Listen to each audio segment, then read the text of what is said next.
श्री ब्रह्म पुराण भगवान की माता पिता से भेंट, उग्रसेन का राज्य अभिषेक, श्री कृष्ण बलराम का विद्या अध्ययन, गुरुपुत्र को यमपुरी से लाना, जरासंध की पराजय, कालयवन का सहार तथा मुचुकुंद द्वारा भगवान का स्तवन। व्यास जी कहते हैं, भगवान के अलौकिक कर्म देखकर वसुदेव और देवकी को उनके भगवत भाव का ज्ञान हो गया। यह देख भगवान श्री हरि ने यदुवंशियों को मोहने के लिए वैष्णवी माया फैलाई और कहा, माता और पिताजी, मैं तथा भैया बलराम बहुत दिनों से आपके दर्शन के लिए उत्कंठित थे। आज दीर्घ काल के बाद हमें आपका दर्शन मिला है। जिसका समय माता पिता की सेवा किए बिना ही बीतता है, उस पुत्र का जीवन व्यर्थ है।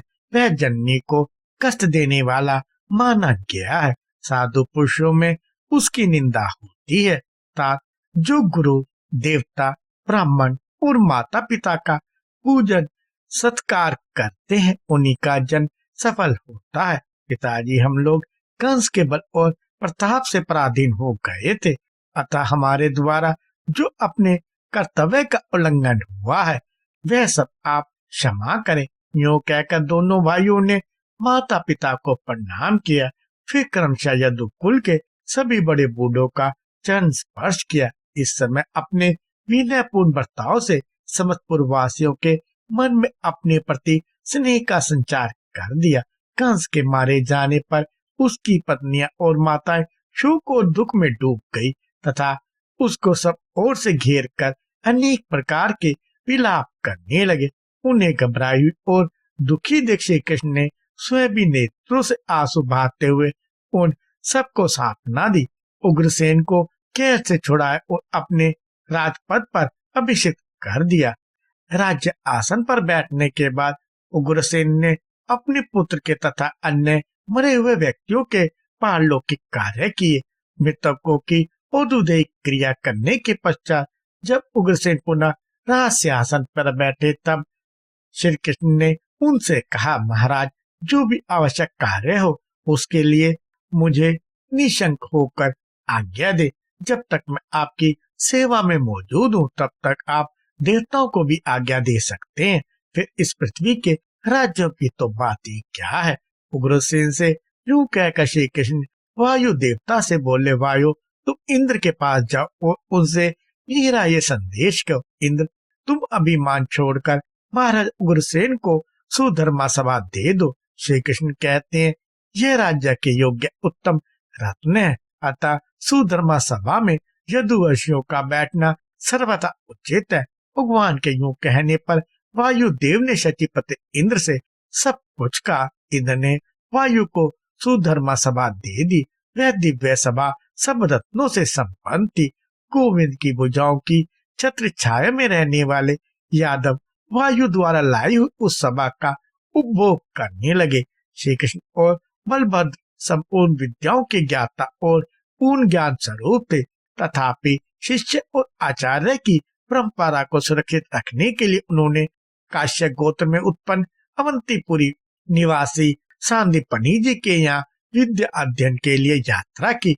बलराम और श्री कृष्ण दोनों भाई शिष्यता ग्रहण करके निरंतर गुरु सेवा में लगे रहते थे। उन्होंने अपने आचरण द्वारा सबको शिष्य के कर्तव्य का उपदेश दिया। 64 दिनों में रहस्य और संग्रह अस्त्रों के उपसार सहित धनुर्वेद का उन्हें संपूर्ण ज्ञान हो गया। यह एक अद्भुत बात थी। उनके अलौकिक और अनहोने कर्मों को देखकर गुरु ने ऐसा समझा कि साक्षात सूर्य और चंद्रमा इन दोनों के रूप में मेरे यहाँ आए हैं। एक बार बताने मात्र से ही संपूर्ण अस्त्रों का उन्हें ज्ञान हो गया। पूरी विद्या पढ़कर उन्होंने गुरु से कहा, भगवान, आपको क्या गुरु दक्षिणा दी जाए, बताइए। परम बुद्धिमान गुरु ने भी उनसे अलौकिक कर्म का विचार करके अपने मरे हुए पुत्र को मांगा, जो प्रभास क्षेत्र में समुद्र के भीतर डूब गया था। तब बलराम और श्री कृष्ण हथियार लेकर समुद्र तट पर गए और समुद्र से बोले, मेरे गुरु के पुत्र को ले आ। समुद्र ने हाथ जोड़कर कहा, भगवान, मैंने सांदीपनि के पुत्र का अपहरण नहीं किया है। मेरे भीतर पंजन नाम का एक दैत्य रहता है। उसका आकार शंका सा है। उसी ने उस बालक को पकड़ लिया था। वह दैत्य आज भी नीरे जल में मौजूद है।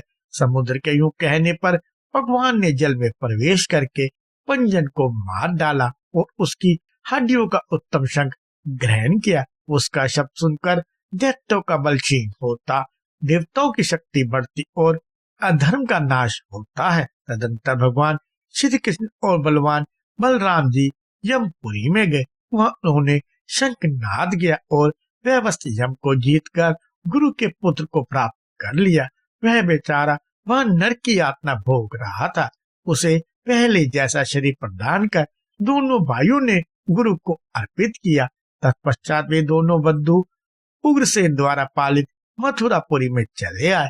उनके आगमन से मथुरा के सभी स्त्री पुरुष प्रसन्न हो गए। महाबली कंस ने जरासंध की पुत्री अस्ति और प्राप्ति से विवाह किया था। जरासंध मगध देश का बलवान राजा था। वह बहुत बड़ी सेना साथ लेकर अपने दामाद को मारने वाले यदुवंशियों से श्री कृष्ण का वध करने के लिए क्रोध पूर्वक आया। मथुरा के पास पहुंचकर उसने उस पुरी को चारों ओर से घेर लिया। उसके साथ 23 अक्षौहिणी सेना थी। बलराम और श्री कृष्ण थोड़े से सैनिकों को साथ ले नगर से बाहर निकले और उसके बलवान योद्धाओं के साथ युद्ध करने लगे।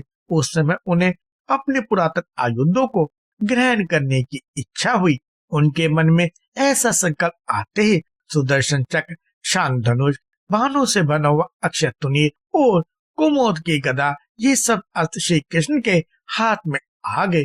इसी प्रकार बलदेव जी के हाथ में भी उनके अभिष्ट अस्त्र हल और मूसल आ गए। उन दिव्य अस्त्रों को पाकर श्री कृष्ण और बलराम ने महाराज जरासंध को सेना से युद्ध में परास्त कर दिया और फिर वे अपनी पुरी में लौट आए। दुराचारी जरासंध परास्त होकर भी जीते जी लौट गया था, अतः श्री कृष्ण ने उसे हारा हुआ नहीं समझा।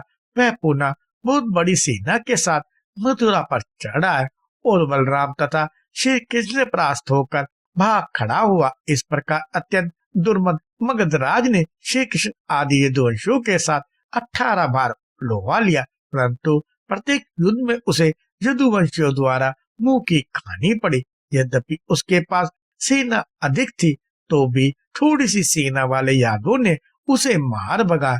इन अनेक युद्धों में लड़ने पर भी जो यदुवंशियों की सेना सुरक्षित रह गई, यह चक्रपाणी भगवान विष्णु के अंशभूत श्री कृष्ण के सामीप्य की महिमा थी। भगवान श्री कृष्ण शत्रुओं पर जो अनेक प्रकार के अस्त्र चलाते थे, यह मनुष्य धर्म का पालन करने वाले जगदीश्वर की लीला थी। जो मन से ही संसार की सृष्टि और संहार करते हैं, उन्हें शत्रु पक्ष का विनाश करने में कितने उद्यम की आवश्यकता होती है। तथापि मनुष्यों के धर्म का अनुसरण करते हुए बलवानों से संधि और हीन बलवानों के साथ युद्ध करते थे। वहीं साम, दान और कहीं भेद की नीति दिखाते हुए कहीं कहीं पर दंड नीति का भी प्रयोग करते थे और आवश्यकता होने पर कहीं युद्ध से पलायन भी करते थे। इस प्रकार वे मानव शरीर की चेष्टा का अनुसरण करते थे। वास्तव में यह जगदीश्वर की लीला है जो उनकी इच्छा के अनुसार होती है। दक्षिण में एक यवनों का राजा रहता था। उसने अपने पुत्र कालयवन को अपने राज्य पर अभिषेक किया और स्वयं वन में चला गया। कालयवन बल के मत से उन्मत्त रहता था। एक बार उसने नारद जी से पूछा, पृथ्वी पर बलवान राजा कौन कौन से? नारद जी ने यादवों को बतलाया। उसने हाथी, घोड़े और रथ से खरबों मलेच्छों की सेना साथ लेकर यादवों पर आक्रमण की तैयारी की। वह प्रतिदिन अक्षिण गति से यात्रा करता हुआ मथुरा को गया। यादवों के प्रति उसके मन में बड़ा अमर्ष था।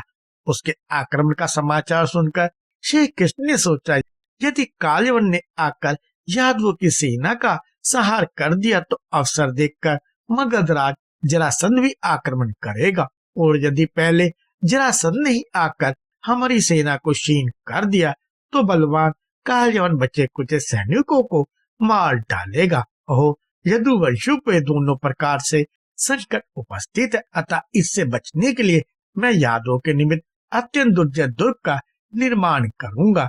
जहाँ रहकर स्त्रियां भी युद्ध कर सकती हैं, फिर विष्णु और यादवों की तो बात ही क्या। यदि मैं सोया अथवा बाहर गया हूँ तो भी उस दुर्ग में रहने पर दुष्शत्रु यादवों को अधिक कष्ट न दे सके। यह सोचकर गोविंद ने समुद्र से 12 योजन भूमि मांगी और उसी में द्वारकापुरी का निर्माण किया। उसमें बड़े बड़े उद्यान शोभा पाते थे। उसकी चारदीवारी बहुत ऊंची थी, सैकड़ों सौरों से भी वह पूरी सुशोभित हो रही थी। उसमें सैकड़ों परकोटे बने हुए थे। वह पूरी इंद्र की अमरावती सी मनोहर जान पड़ती थी। भगवान श्री कृष्ण ने मथुरा के निवासियों को वहां पहुंचा दिया और जब कालयमन समीप आ गया तब वे स्वयं मथुरा लौट आए। मथुरा के बाद कालयमन की सेना का पड़ाव था। श्री कृष्ण अशस्त्र ले बिना ही मथुरा से बाहर निकले। कालयमन ने उन्हें देखा और यह जानकर कि ये ही वासुदेव हैं, बिना अशस्त्र के ही उनका पीछा किया। जिन्हें बड़े बड़े योगी अपने मन के द्वारा भी प्राप्त कर सकते हैं, उन्हीं भगवान को पकड़ने के लिए कालयमन उनके पीछे पीछे चला। उसका पीछा करने पर श्री कृष्ण भी एक बहुत बड़ी गुफा में प्रवेश कर गए, जहाँ महापराक्रमी मुचुकुंद सोए हुए थे। कालयमन ने भी उस गुफा में प्रवेश करके देखा एक मनुष्य सो रहा है। उसने उसे श्री कृष्ण समझकर उसे खोटी बुद्धि वाले यवन ने लात मारी। मुचुकुंद की आंखें खुल गई और वह यवन राजा की दृष्टि पड़ते ही उनकी क्रोध अग्नि से जलकर भस्म हो गया। पूर्व काल में राजा मुचुकुंद देवासुर संग्राम में युद्ध करने के लिए गए थे। वह उन्होंने बड़े बड़े दैत्यों को परास्त किया। युद्ध समाप्त होने पर उन्हें नींद सताने लगी। तब उन्होंने देवताओं से दीर्घ काल तक निंद्रा में पड़े रहने का वरदान मांगा। देवताओं ने कहा, राजन, जो तुम्हें सोते से उठा देगा वह तुम्हारे शरीर से उत्पन्न हुई अग्नि से तक्षण जलकर भस्म हो जाएगा। इस प्रकार पापी कालयमन को भस्म करके राजा ने मधुसूदन से पूछा, आप कौन है? वे बोले, मैं चंद्रवंश के भीतर यदुकुल में उत्पन्न वसुदेव पुत्र श्री कृष्ण। यह सुनकर उन्होंने सर्वेश्वर श्री हरि को प्रणाम करके कहा, भगवान, मैंने आपको पहचान लिया। आप श्री हरि के अंशभूत साक्षात परमेश्वर है। पूर्व काल में गार्ग्य ने कहा था, 28 द्वापर के अंत में यदुकुल में श्री हरि का अवतार होगा। वे अवतारधारी श्री हरि आप ही हैं, इसमें तनिक भी संदेह नहीं है। आप मिथ्या लोक के प्राणियों का उपकार करने वाले हैं। आपके इस महान तेज को मैं नहीं सह सकता। आपकी वाणी महामेघ की गंभीर गर्जना के समान है।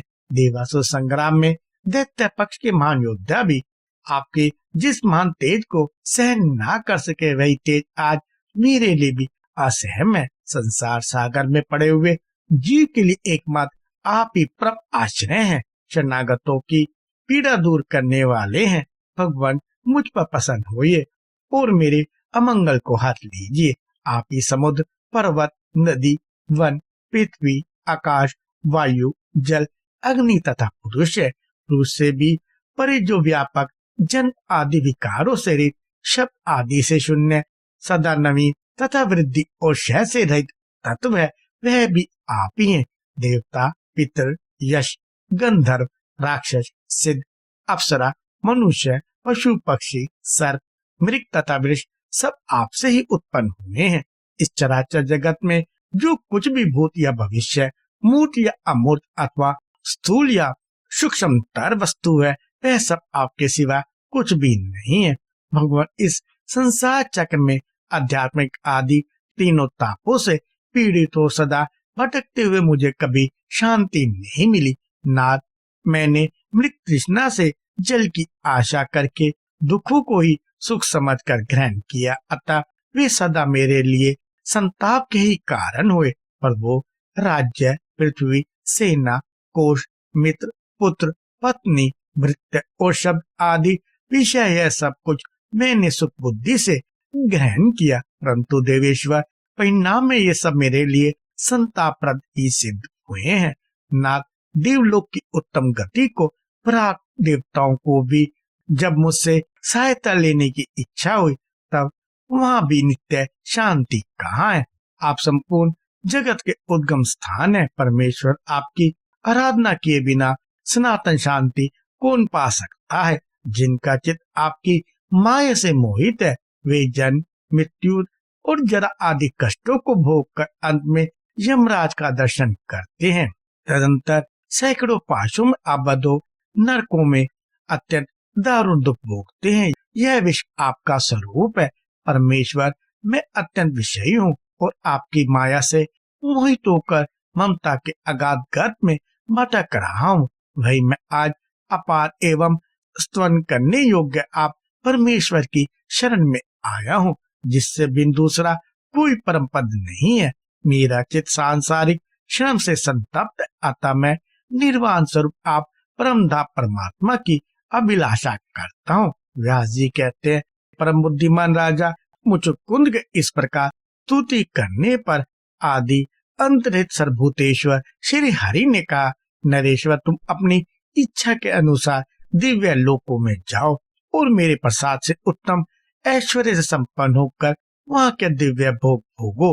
तत्पश्चात इस पृथ्वी पर श्रेष्ठ कुल में तुम्हारा जन्म होगा। उस समय तुम्हें अपने पूर्व जन्म की स्मृति बनी रहेगी और मेरी कृपा से तुम मोक्ष प्राप्त कर लोगे। यह सुनकर राजा ने जगदीश्वर भगवान श्री कृष्ण को प्रणाम किया और गुफा से निकलकर देखा तो सब मनुष्य छोटे छोटे दिखाई दिए। तब कलयुग आया जान तपस्या करने के लिए गंधमादन पर्वत पर भगवान नारायण के आश्रम में चले गए। श्री कृष्ण ने भी युक्ति से शत्रु का वध कराकर मथुरा में हाथी, घोड़े और रथ से सुशोभित उनकी सारी सेना अपने अधिकार में कर ली और द्वारका ले जाकर राजा उग्रसेन को समर्पित कर दी।